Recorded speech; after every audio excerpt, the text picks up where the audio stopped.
Okay, hello again everybody. Welcome back to Shay's Hideout Bay. Sorry. Still in my bedroom. I know the lighting is horrible.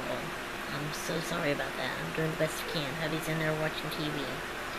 And the door's open. Butch came in a while ago and I didn't get up to close it. I didn't want to.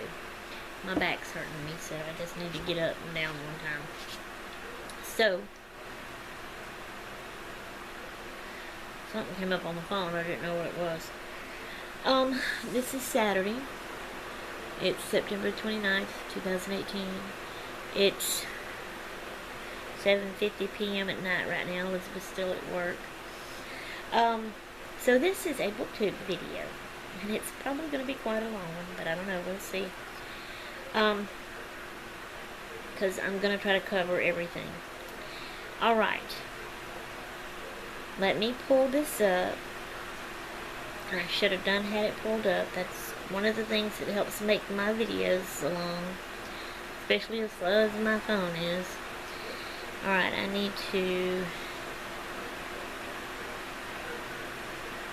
Thank you. I need to bring that out. Alright, I've got to go into this and research it to bring it up again. Sorry, y'all. Free. Cozy. History. Alright. So, on my phone, for my phone book, I was reading. Let me find it. Hopefully it's still in here. Yes, I was reading Hickory Dickory. Is it Dickory? Yeah, Hickory Dickory. Okay, Hickory Dickory Dock is what it's supposed to be, but the name of the book is Hickory Dickory Dead. So, there's the book, Hickory Dickory Dead. It is by Cheryl Bradshaw. And y'all see the picture there? Now, whoa! Okay, let's focus. Come on. Is that better? I don't know if it is or not. It's like that changed, like it went red or orange or something. Anyway, so,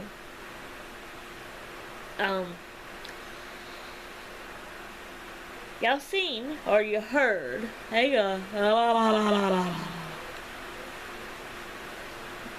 I wish I wouldn't do that. Y'all heard how I search for my cozy mysteries in my phone book. I go where you search and I put in free cozy mystery. And it brings up a list of books. And so far, every time I have done that, they have all been cozy mysteries. This book right here, I don't believe is a cozy mystery. Now, it might really and truly be considered a cozy mystery.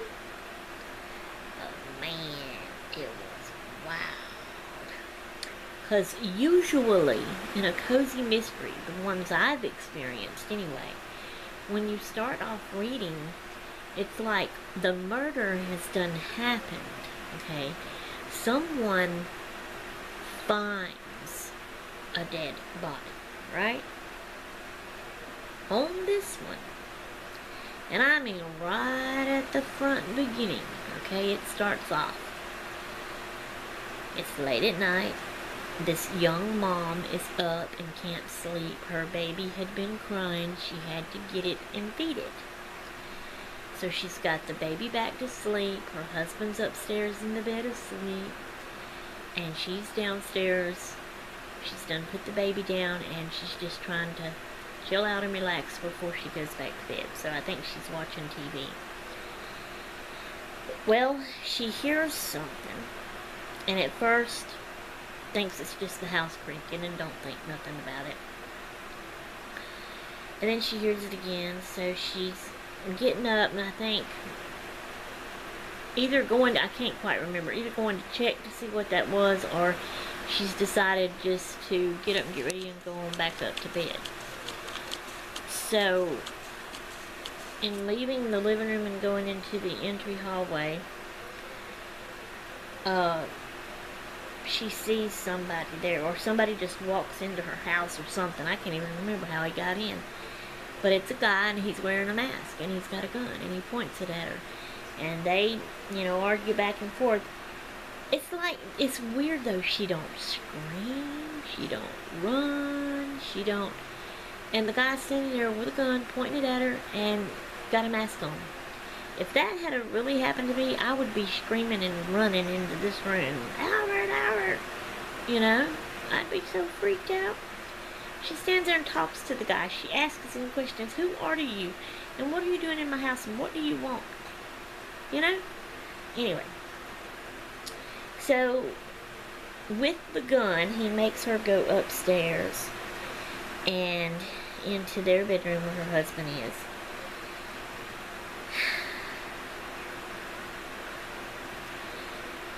This is, y'all may not like to hear this, but this is what the book was. I kind of hate to say it. It's really bad, but he gives her the gun and he makes her. He tells her, if you don't shoot your husband, I'm going to shoot your baby will die. She shoots her husband in the head. Or the chest, whichever one it was, and he dies.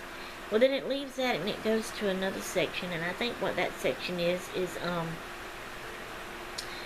the lady that ends up being the amateur detective that solves it all. That helps the cops solve it all. Seems to do more. The cops can't do their job, so all the amateur detectives in the Cozy Mysteries ends up solving it for them, helps them out, gives them the evidence and the info they come up with and find and all this kind of stuff. So anyway, it was a wild book, I have to say.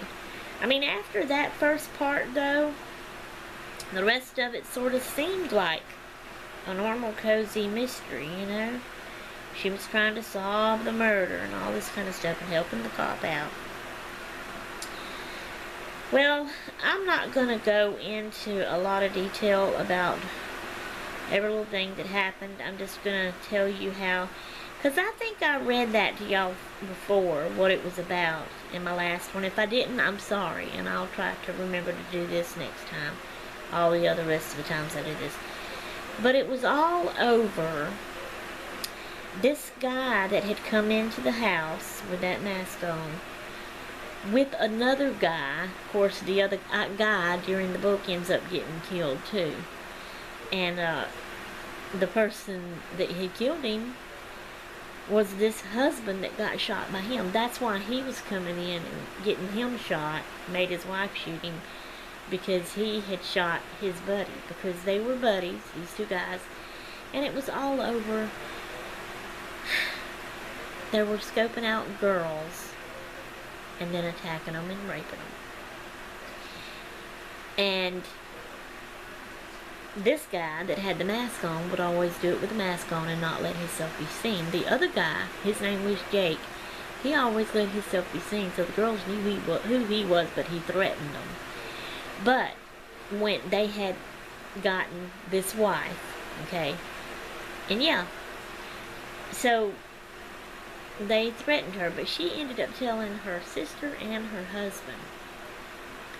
So her husband had got mad and went and found that other guy that she knew who it was and had shot him. And like I said, that's why he had come in and did that.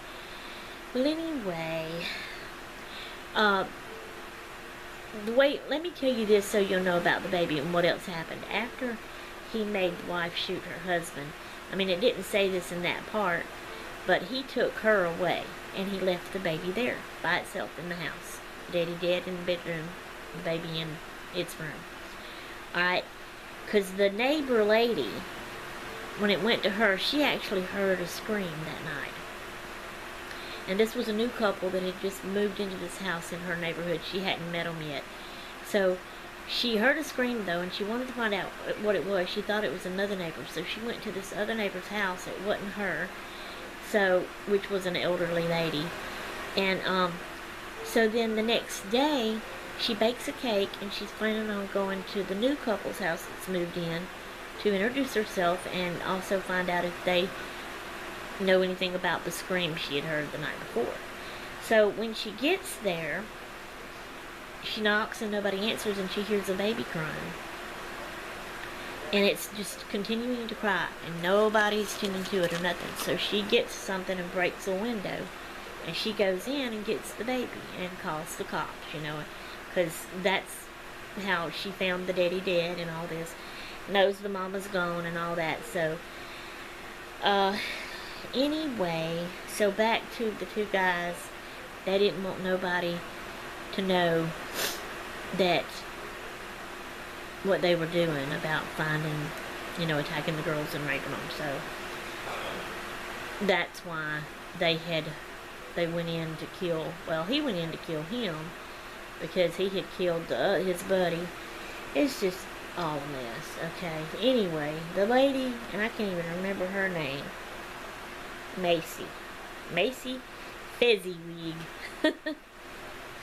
So anyway, she helped the cops, you know, solve the mystery. So I finished that book. That's that one. We're done and over with that one. Okay, so let's get out of that. Now I'm going to show you the next book I searched and got to read. I have not started it yet. I was waiting. I wanted to wait and do it this way. When I finish a book, I want to come on and tell you about it, and that I finished it, and that I found another one to begin, and I'm going to read to you what it's about. So let me find it here. It should still be in this same list. Just give me a minute. Let me find it. Hopefully.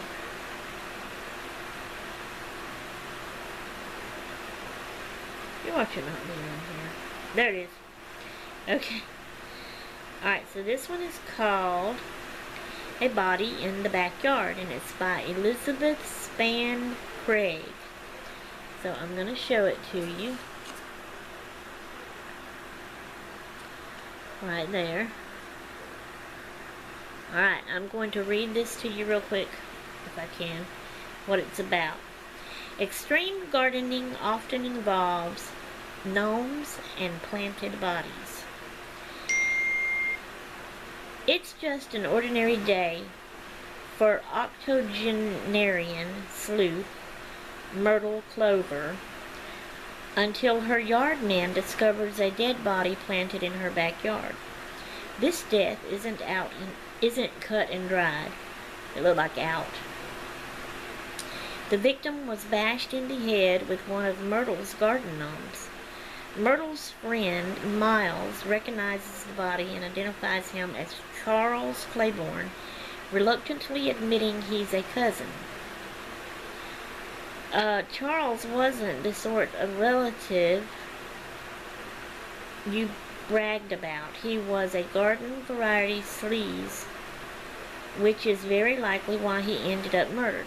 As Myrtle starts digging up dirt to nip the killings in the bud, someone's focused on scaring her off the case. Myrtle vows... Sorry. I can't say her name very well, and I'm getting confused with murder. Myrtle. It's M-Y-R-T-L-E. How would y'all say that?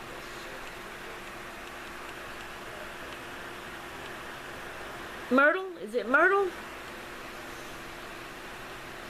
Myrtle vows to find the murderer before she's pushing up daisies herself. So that's the next phone book I'm going to read. I haven't started it yet. I'll probably start it tonight. Okay, so that's that. That covers the phone books. We're 14 minutes in. I need to hurry. Let me quickly, if I can. The book, Paper Love, I've started it. You know, it's about the grandpa, this granddaughter, you know, he's dead, and he's floating in chair. You're trying to hurry up. She goes through his papers, and she's found pictures and love letters, and she's trying to find this girl that her grandpa left behind. He came to America from, I forget where now. Anyway, I've started reading on it. I think I read the back to y'all about that. That's kind of what it's about, what I just said there anyway. So I am on page 32. It's let me find it. It's chapter 1. I'm still on chapter 1. Now, they're long chapters, and they have a, there was a, let me get to it here at the beginning of this and see what it's called. I don't think it's called prologue, but I think that's what it's meant to be. It's called Introduction in the Beginning. So I read all of that part and got to chapter 1, and I'm slowly reading on it. It's 32 pages altogether, so you can see I'm not very far. Right here is the beginning. It's a slow read. Yes, it's interesting. It's not really a fun story form, so that's why I'm slow with it, but yet it is interesting, because right now in the beginning it is just about her doing research, talking to people, interviewing them, asking them questions, trying to find out all she can about this person, but she has not really found her or found anything much out about her life story. So it hadn't got good. So this is going to be slow, and with it being a thick book, it's going to take me a really long time to go through this. So what I have decided to do, I'm going to continue to keep slowly reading on this, as well as my phone book at night. But I'm going to go ahead and start my next book that's lined up, which is this one, Agatha Christie, The Clocks. And it's, I guess this is considered a cozy mystery, I think. The back says, "This crime is so complicated that it must be quite simple," declared Hercule Parrot. Okay, wait a minute, Hercule, that's what Courtney told me it was, Hercule Parrot. I always say Hercule. But was it so simple? A dead man whom no one can identify is found in a blind woman's sitting room, and 4 strange clocks, all set to the same time. 13 minutes past 4. Ain't all clocks in a house supposed to be set to the same time, though? 13 minutes past 4. Who had brought them there? What did they mean? And who was the murdered man? So that's what this book is about. It's thin. It's going to be fun. It probably won't take me long. I got 3 of these, so I'll probably get through all of them, and then some probably before I finish this one, plus more phone books. So that's my plan, and that's what I wanted to do, is just update y'all on that. So this is the end of September. The phone book that I finished on there, my list is in yonder. I'll have to tell y'all another time, because on how many I actually got read in September. And then, like I said, what I'm planning on reading in October is just my small little growing book collection, which is the 3 of these. And let's see, did I have any more after that? I can't remember. I may have, may not have. And then y'all seen the one where at least I think you did, I hope I put it up, where I went with Katie to that bookstore and I bought some V.C. Andrew books. Got 3, I think. And then there was this little bitty thin free book about a mall and some kids in a mall at night after it was closed. So I've got those, and that's just what all I plan on reading. Whether I get it all read in October or not, I don't know. I doubt it, but some of them. And then some more will carry on into November, and by then I may have bought some more books, And then, of course, I've got a book at the library. Well, they ain't called me saying it's in yet, but for our October book club meeting. By the way, I didn't make it to that meeting to talk about that book, the Indian girl, that old man that traveled with her and took her to her people and ended up keeping her. But anyway, I got to get the next one for the next time to read it. So, alright guys, that's all I have for you for now. So I am out of here until next time. I'm going to lose.